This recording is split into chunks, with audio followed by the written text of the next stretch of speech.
നിർബന്ധിത മതപരിവർത്തനം ഇന്ത്യയിലാകമാനം നടക്കുന്നു. ക്രിപ്റ്റോ ക്രിസ്ത്യൻസ്, അതിനെപ്പറ്റി ചർച്ച നടക്കുന്നു. സംഘ് പരിവാർ ക്യാമ്പിലും അവർ ഇൻസൈഡ് പല ഗ്രൂപ്പുകളിലും വലിയ ചർച്ച നടക്കുന്നു.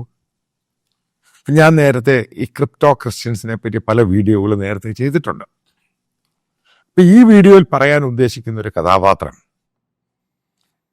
2020 ജൂലൈ മാസം സുപ്രീം കോടതിയിൽ നിന്നും റിട്ടയറായ തമിഴ്നാട് കൃഷ്ണഗിരി ജില്ലാക്കാരിയായ ജസ്റ്റിസ് ഭാനുമതി അവരെ പറ്റിയാണ്.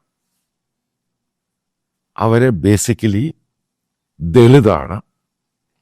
അവരുടെ ചെറുപ്പകാലം എന്ന് പറയുന്ന അതികഠിനമായിരുന്നു.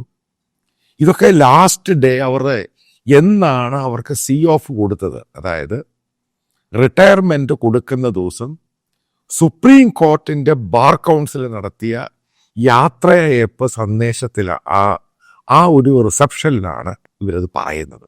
സെൻഡ് ഓഫ് മീറ്റിങ്ങിലാണ് അവരിതൊക്കെ പറയുന്നത് ബേസിക്കലി. കാരണം മനസ്സിലാക്കുക, ഇവരുടെ പിതാവ് ഒരു കർഷകനല്ല, തൊഴിലാളിയായിരുന്നു. ഈ ജസ്റ്റിസ് ഭാനുമതിക്ക് ചെറുപ്പത്തിൽ അവരുടെ പിതാവ് ഒരു ആക്സിഡന്റിൽ അദ്ദേഹം കൊല്ലപ്പെട്ടു. എന്നിട്ട് 2 സിസ്റ്റേഴ്സ് ഉണ്ട്. ഇവർക്ക് ആ സമയത്ത് ടീനേജ് അത് തുടങ്ങിയ സമയത്താണ് ഈ സംഭവം ഉണ്ടാകുന്നത്.